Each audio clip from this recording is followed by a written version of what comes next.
Hola y bienvenidos a este nuevo episodio de Cartoon Horror Show. Hoy me acompaña Kinzel, quien también tiene un canal de historias de terror. El enlace estará en la descripción. Les contaremos 3 historias aterradoras, reales y animadas. Acomódense, apaguen las luces y cierren bien las puertas. Empecemos.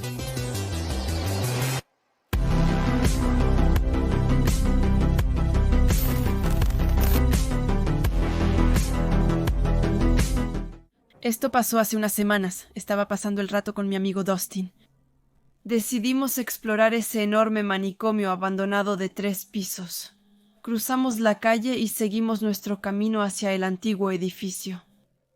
Cuando miré más de cerca, mi corazón se detuvo por un instante. En el último piso vi a alguien observándonos a Dustin y a mí. Me detuve y me preguntó qué ocurría. Entonces le dije que mirara la ventana del último piso. Él levantó la mirada y también lo vio. Lo miramos unos segundos más antes de que desapareciera de nuestra vista. Dudábamos si entrar o no. Habíamos acordado que simplemente era una persona que quería comprar droga o algo así. El tráfico de drogas ocurría a menudo aquí. Cuando explorábamos el primer piso del edificio, veíamos letreros de prohibida la entrada. Había vidrios rotos y grafitis por doquier. Había uno donde decía: "Me encanta cuando corre, no me atrapen". Fue aterrador. Pero probablemente era otra broma. Subimos al segundo piso y era prácticamente igual. Pero ahí encontramos un viejo ascensor con la puerta ligeramente abierta. Dustin encendió su linterna y la apuntó hacia el ascensor. Había muchos desechos electrónicos, pájaros muertos y otros animales. Como si eso no fuera suficientemente extraño, escuchábamos algo caminando sobre nosotros, en el tercer piso. Mi corazón estaba a punto de explotar. Tenía un mal presentimiento sobre esos ruidos y sugerí que nos fuéramos a casa, pero él insistió en que todo estaría bien. Y corrió hacia el tercer piso. No quería quedarme sola con ese ascensor aterrador. Así que lo seguí. Fotografiábamos con los celulares todo lo que había en los pisos de arriba. Mientras subíamos las escaleras, sentí que algo nos seguía y apuré a Dustin. Él subió al piso y yo lo seguía de cerca. Lo que vi en el tercer piso de ese manicomio me perseguirá por siempre. Pentagramas y pájaros llenaban el lugar. El hedor era insoportable. Otras habitaciones se encontraban en la esquina trasera.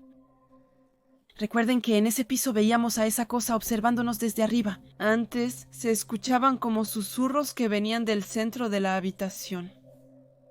Sacamos nuestros celulares y tomamos fotos. Después de unas fotos, vi a alguien que había entrado. Mi corazón latía fuertemente, se los juro. Era la persona que vimos hace un momento. Dustin y yo estábamos en pánico, pero no nos atrevíamos a movernos. Tras observarnos fijamente por unos 10 segundos, esa cosa comenzó a correr hacia nosotras. Después de todo, gritando, corrí hacia las escaleras casi tirando mi celular. Corrió y saltó por una ventana del segundo piso, aterrizando en un arbusto. Luego me levanté y seguí corriendo repetidamente antes de agacharme detrás de una vieja cabaña. Cuando, de repente, recordé que Dustin seguía allá, ni siquiera me di cuenta de él cuando corría hacia las escaleras. Le envié un servicio de mensajes cortos para saber su ubicación, pero no respondió. Agachada por más de 3 minutos, vi a Dustin salir corriendo del asilo. Me levanté y grité su nombre. Él me vio y gritó que debía correr. Miró atrás y yo también. 2 personas lo perseguían. Bajé por el camino hacia la carretera y Dustin me alcanzó.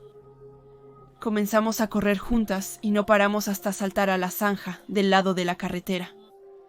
Levantamos la mirada y vimos a las 2 personas de pie frente a las puertas del asilo. También nos veían, pero finalmente entraron.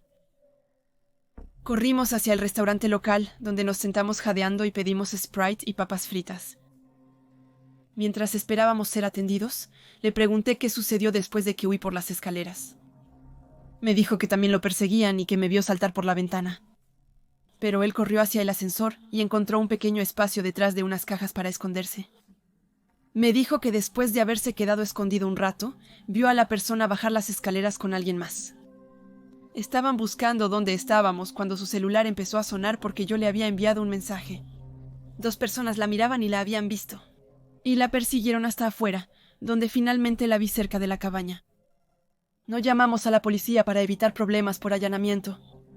No conozco a esas personas, ni lo que quieren ni lo que estaban haciendo en ese edificio. pero no creo que Dustin y yo regresemos allí. Tengo 33 años y un hijo de 8 años llamado Jeffrey. Ahorré dinero recientemente para comprarle un PlayStation a Jeffrey de cumpleaños. Unos días antes de su cumpleaños pedí un paquete de PlayStation 4 con FIFA 20 en Amazon, The Last of Us, God of War, Madden y Fortnite. La pedí de manera que llegara el día de su cumpleaños para sorprenderlo. El día del cumpleaños de Jeffrey miraba por la ventana y vi una camioneta de Amazon acercándose a la casa. Cuando sonó el timbre, le pedí a Jeffrey que abriera, pues era una sorpresa para él. Me arrepiento de eso, porque cuando abrió la puerta, había un hombre sosteniendo la consola. Pero no me gustaba cómo miraba a Jeffrey. Estaba de pie con una sonrisa extraña, observando fijamente a mi hijo con sus ojos blancos. Me di cuenta de que Jeffrey se sentía incómodo con esta situación cuando me miraba. Creí que el hombre solo entregaría la consola y se marcharía. Pero por cómo miraba a mi hijo, debí intervenir. Me puse frente a Jeffrey y le dije gracias. El hombre respondió con un simple adiós, pero no me miraba a mí, seguía mirando a mi hijo, que ahora estaba detrás de mí. Ambos estábamos un poco desanimados por ese hombre, pero Jeffrey estaba feliz con su nueva consola y empezó a conectarla en su cuarto.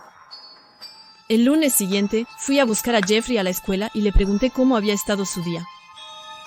Me contaba las cosas de siempre, lo que había aprendido, sus nuevas lecciones. Pero una de las cosas que me contaba me aterraba. Decía que durante uno de sus recreos había un hombre. Llamaba su atención a través de una reja oculta por arbustos cerca de un campo donde los niños jugaban. Le pregunté a Jeffrey qué le decía el hombre. Me respondió que el hombre era amable y simplemente le preguntaba dónde estaban sus amigos. Cuando terminaba la escuela y si quería ir a su casa después, le pregunté si conocía a ese hombre y si ya lo había visto antes. Él dijo que sí, era el hombre que había entregado la consola el día de su cumpleaños, pero no era solo eso. Vi a un hombre observando nuestra casa desde la calle. Le pregunté a Jeffrey cuándo la había visto y me dijo que fue una noche del fin de semana. Cada vez que miraba por la ventana de su habitación, veía al hombre sonriendo y saludando frente a la calle. No dudé ni un segundo antes de llamar a la escuela para avisarles de ese hombre que merodea cerca de la escuela. También informé al servicio de entregas y a la policía lo que mi hijo me contó. Los siguientes 2 días dejé a Jeffrey en casa.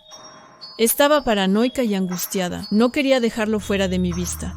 El miércoles siguiente desperté pasada la medianoche. No dormía bien. Me levanté para ver si todo estaba bien con Jeffrey. Luego bajé para tomar un vaso de agua. Me asusté muchísimo cuando vi una silueta negra afuera de la puerta trasera y que esa persona había intentado abrir la puerta cerrada con llave. Miré por la ventana tratando de ver quién podría haber sido, pero no vi a nadie. Luego vi un coche arrancar en la calle y escapar. Llamé a la policía para reportar un intento de allanamiento en mi hogar. Desde esa noche tengo problemas para conciliar el sueño. Todo eso pasó hace 2 semanas y no hemos tenido otros incidentes hasta ahora. Pero sigo paranoica y asustada de que esto aún no haya terminado. De niña, casi a diario iba en bici a la biblioteca local, ubicada a pocas cuadras de casa. Cuando tenía 8 años, iba en bicicleta a la biblioteca, como de costumbre. Aparcaba mi bicicleta cerca de la puerta trasera del edificio. Entraba y buscaba todo lo que un niño de 8 años podría leer. Revisaba algunos libros y luego salía de la biblioteca. Al salir, un hombre estaba parado junto a mi bicicleta. No me hice preguntas y me dirigí hacia mi bicicleta para poder regresar a casa. En cuanto me acerqué, el hombre dijo: «Hola, soy Juan». Luego me preguntó: «¿Cómo te llamas?». Yo era una niña tonta porque le decía mi nombre. Entonces él decía: «Trabajo con tu mamá, ¿sabes? ¿Cómo se llama ella otra vez?». Luego, otra vez, siendo tonta, también se lo decía. Y él me respondía: «Ella quería que te mostrara algo allá, detrás de esos árboles». Hoy, después de varios años largos de reflexión, la persona debía ser el secuestrador más inepto de la historia. Era como si hubiera leído un libro llamado «¿Cómo no secuestrar a un niño?». En fin, No importa, eso fue hace 35 años. Y la única educación que los niños tenían en esa época era no hables con extraños. Mis papás eran geniales, pero en ese entonces la gente no se preocupaba mucho por eso. Pero aún así, yo estaba un poco asustada. Cuando me decían que mi mamá quería mostrarme algo detrás de los árboles, sentía que había algo raro. Rechazaba amablemente esa invitación al bosque y me subía a mi bicicleta para regresar a casa. Cuando me senté, el hombre sujetó el cuadro de mi bicicleta, bloqueando mi partida. Asustado, salté de la bicicleta y regresé a la biblioteca. Me acerqué al mostrador y pregunté si podía usar el teléfono. La mujer me dijo que el teléfono no era para uso público. Entonces salí de la biblioteca. La salida antes cerrada. Por suerte mi bicicleta seguía ahí, y el hombre aterrador ya se había ido. Sin hacerme más preguntas, me subí a mi bicicleta y me fui. A aproximadamente una cuadra de la biblioteca, noté un auto marrón detenido en una calle pequeña al lado. Volví a mirar y vi a esa persona extraña al volante. Hoy, tras años, noté que esa persona sabía mi ruta para volver a casa. Eso implica que me siguió desde casa hasta la biblioteca. Siempre que lo recuerdo, siento una sensación de incomodidad, sabiendo que pudo haberme secuestrado en cualquier momento. Lo que probablemente me salvó fue la casualidad, como una persona paseando a su perro o yendo a su buzón, sabiendo que seguramente no quería que hubiera testigos. Pedaleé más rápido al darme cuenta de su presencia y se dirigió hacia la carretera principal. Iba por la banqueta y me seguía de cerca. Cuando yo aceleraba, él también lo hacía. Mientras gritaba y me señalaba con el dedo, ahora yo también estaba gritando. Iba muy rápido para ser una niña de 8 años, con libros en la mano. Y no pensé en dejar los libros. Me dirigía hacia un callejón y el hombre iba demasiado rápido para poder tomar la curva. Pero ya sabía que iba a tomar la siguiente vuelta posible. El callejón que tomé llevaba a mi calle. Pero había una colina entre mi calle y yo que no podía subir en bici. Era infranqueable. Estaba a medio camino en la colina cuando tuve que desmontar y empujar mi bicicleta. El hombre estaba estacionado en la cima y me miraba fijamente. Literalmente pasé junto a él, y nunca jamás olvidaré su mirada y el odio en sus ojos. No tengo idea de por qué me dejaba pasar, por qué no me atrapaba y por qué no me habían matado. Me subí de nuevo a mi bicicleta y pedaleé rápido para llegar a casa. Mi casa ya estaba cerca, a 500 metros. Dieron la vuelta y me seguían de nuevo. Al llegar a casa, dejaba mi bicicleta y gritaba llamando a mi abuela, quien me cuidaba mientras mis papás trabajaban. La llamé con todas mis fuerzas para que viniera a protegerme o hiciera algo contra ese desconocido. El hombre, aterrador, pasaba frente a mi casa y doblaba en la siguiente esquina. Nunca lo volví a ver. Mis papás llamaron a la policía al llegar a casa. Recuerdo que manejaban un Plymouth Duster o algo así. Tenía un poco de calvicie y debía tener entre 25 y 30 años. No sé si alguna vez lo atraparon o si le hizo daño a otros niños, ni siquiera su nombre o algo así.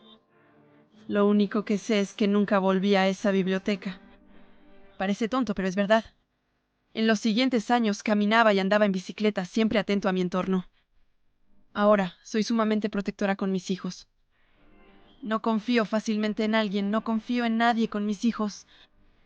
Y mi primera pregunta a un maestro o entrenador es, ¿cuál es su verdadera intención? No pasa un día sin que piense en ese momento. Y no me pregunto por qué a mí, sino más bien, ¿por qué no a mí?